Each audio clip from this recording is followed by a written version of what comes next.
Beca. Gimana kabarnya hari ini? Alhamdulillah. Sehat? Sehat? Sehat, alhamdulillah ya. Masih semangat nggak? Nah, seperti biasa sebelum kita mulai pembelajaran, kita akan berdoa terlebih dahulu. Sebelumnya, apakah suara ibu terlalu cepat atau bagaimana? Ya, cepat. Ya, jadi kita akan berdoa terlebih dahulu ya. Dipimpin oleh ketua kelas. Oke, boleh. Silakan Ramdan untuk memimpin doa. Marilah teman-teman, sebelum kita memulai pelajaran hari ini, kita berdoa dengan masing-masing berdoa mulai.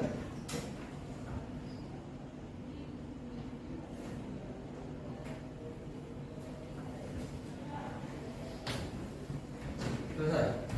Baik, terima kasih Ramdan yang sudah memimpin pembacaan doa. Selanjutnya, Ibu mau cek kehadiran terlebih dahulu seperti biasa ya. Apakah hadir Ahmad Dhani? Hadir. Sehat Dhani? Andini Nurfianti? Hadir. Alhamdulillah hadir semuanya kecuali siapa tadi? Faris. Apa yang akan kita pelajari pada hari ini ya? Yang untuk kompetensi dasarnya masih sama dengan pertemuan yang lalu, yaitu menganalisis unsur-unsur pembangun cerita pendek dalam buku kumpulan cerita pendek. Untuk pertemuan hari ini kita akan bahas unsur ekstrinsik dari cerita pendek. Tujuan pembelajarannya boleh bantu dibacakan. Siapa yang bersedia? Bunga, boleh. Tujuan pembelajaran: setelah mengikuti pembelajaran dengan model pembelajaran problem based learning dengan metode diskusi kelompok dan media video serta teks cerpen, peserta didik dapat menelaah unsur intrinsik dan ekstrinsik cerita pendek dengan rasa ingin tahu, percaya diri dan bertanggung jawab. Iya, terima kasih, beri apresiasi. Aku mau mengulas sedikit materi yang sudah kita pelajari di pertemuan-pertemuan sebelumnya, ya. Di pertemuan-pertemuan sebelumnya, kira-kira apakah masih ingat apa saja yang sudah kita pelajari tentang cerpen ini? Unsur intrinsik, ya. Dari awalnya ada apa? Tema, Kemudian, terus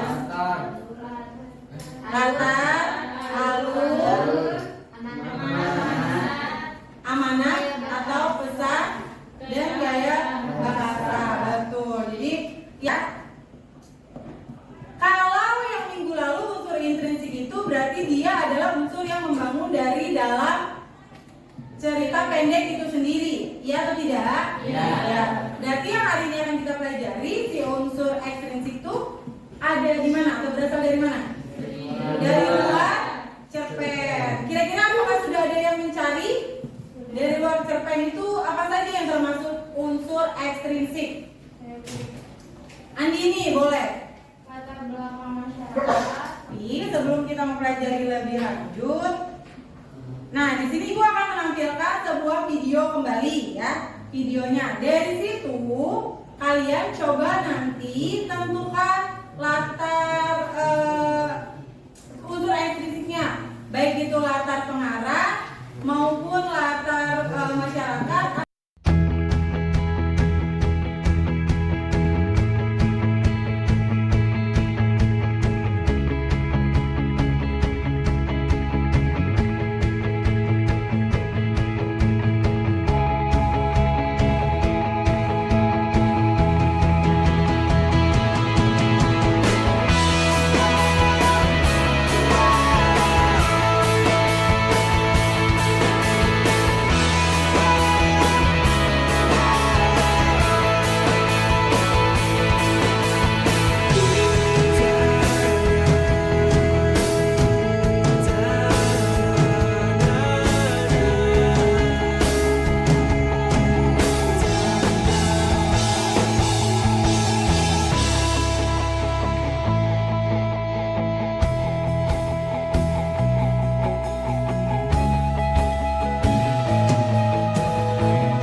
dikaitkan dengan apa yang akan kita pelajari, yaitu tentang unsur ekstrinsik gitu. Ada kondisi sosial. Kondisi sosial seperti apa sih yang mengakibatkan, yang menyebabkan atau yang melatar belakangi dibuatnya video ini?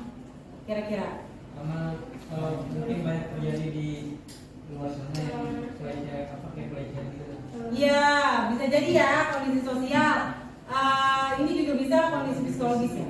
Jadi karena belakangan ini marak ya terjadi pelecehan seksual bahkan di kalangan pelajar ya, di kalangan pelajar. Jadi bukan hanya orang dewasa saja, tapi kalangan pelajar baik sekolah dasar maupun sampai ke tingkat menengah atas seperti itu. Jadi itu bisa menjadi latar belakang dari segi masyarakat dan atau dari aspek sosialnya.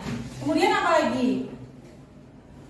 Dari segi pengarang, anggaplah pengarangnya ini dari pihak Kementerian Kebudayaan atau Kemendikbud Pendidikan dan Kebudayaan. Kira-kira si pengarangnya ini ingin menyampaikan apa sih? Edukasi tentang apa? Berbijaklah dalam menggunakan media sosial. Berbijaklah dalam menggunakan media sosial. Baik, nah untuk memperkuat, Ibu akan menjelaskan sedikit. Kalian juga boleh membaca ya. Yang kalian sebutkan tadi unsur ekstrinsik ada latar belakang pengarang, latar belakang masyarakat. Nah, coba apakah yang punya Ibu betul? Bisa unsur ekstrinsik yang pertama ada latar belakang pengarang, betul. Latar belakang pengarang ini boleh dilihat dari mana saja, Ibu. Dilihat dari mana saja?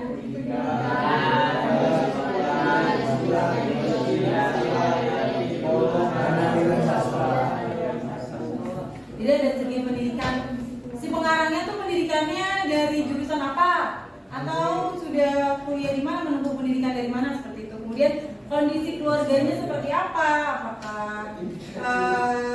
Apakah keluarga yang harmonis atau dia juga sendiri punya latar belakang yang menjadikan cerita tersebut seperti itu. Kemudian jenis kelaminnya perempuan atau laki-laki, usia berapa, kemudian riwayat hidup pengarangnya, pengalaman si pengarang ya, mulai dari awal sampai saat ini, kemudian kondisi psikologis dan aliran sastra. Kemudian yang kedua adalah latar belakang masyarakat. Latar belakang masyarakat ada apa saja? Polisi,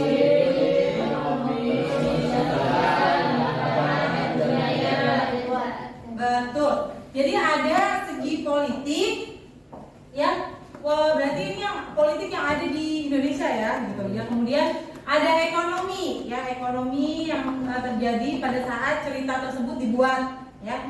Kemudian ada kondisi sosial, agama, budaya pada saat cerita tersebut dibuat. Seperti itu. Sampai sini ada pertanyaan? Tidak ada ya. Untuk kegiatan selanjutnya kita waktunya berdiskusi. Sudah duduk sesuai kelompok?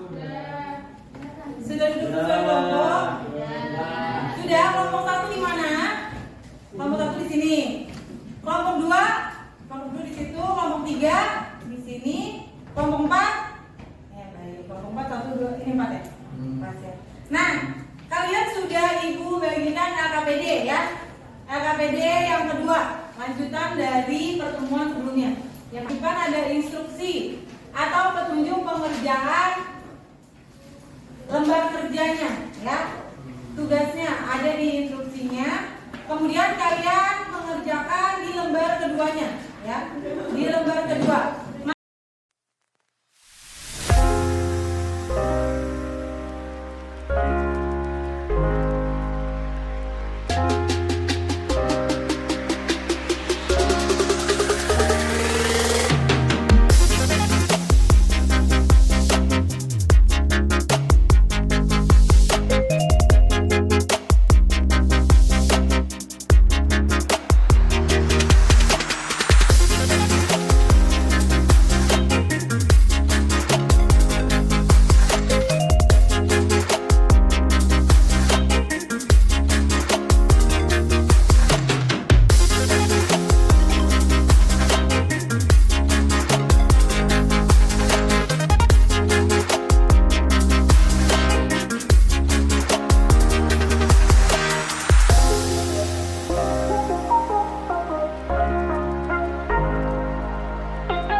warahmatullahi wabarakatuh.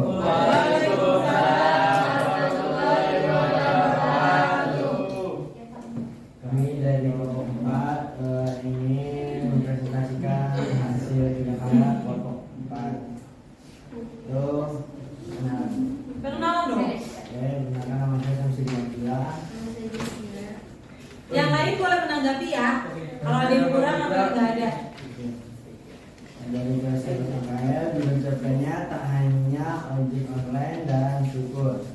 Terus unsur ekstensif adalah latar belakang pengarang. Hasil analisis pendidikan. Pengarang dalam teks cerpen tersebut merupakan siswa di sekolah MAN Kota Batu Malang, Jawa Timur. Lingkungan pengarang dalam Ada tagline yang maksudnya ada notnya. dalam teks cerpen berjudul tak hanya ojek online dan syukur tersebut terinspirasi dari masyarakat di sekitar lingkungan sekolah dan tempat tinggal. Pada saat terjadi pandemi, banyak masyarakat tersebut yang terkena dampak. Yang ketiga adalah kondisi psikologis pengarang. Berdasarkan kondisi yang ada di sekitarnya, pengarang menjadi bergerak hatinya dan terinspirasi untuk melakukan penulisan kisah hidup masyarakat tersebut ke dalam sebuah cerpen. Itu tadi adalah presentasi dari kelompok berapa? 4. Ya, coba Pak analisis latar belakang pengarangnya bagaimana? Sama kah?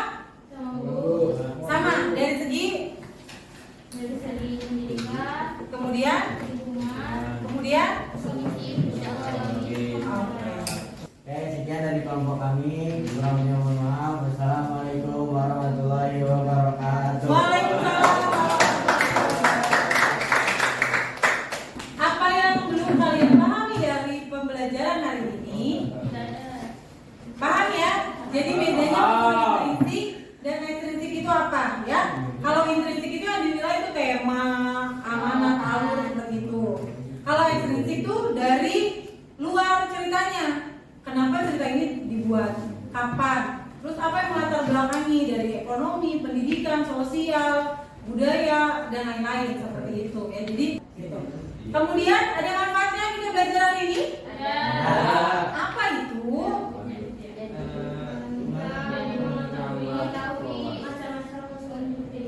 Unsur terus kemudian untuk selanjutnya tugasnya boleh dikumpulkan untuk penilaian dan kita akan bertemu di materi selanjutnya ya. Nah, karena bel juga sudah berbunyi, kita akhiri pembelajaran kita hari ini dengan mengucapkan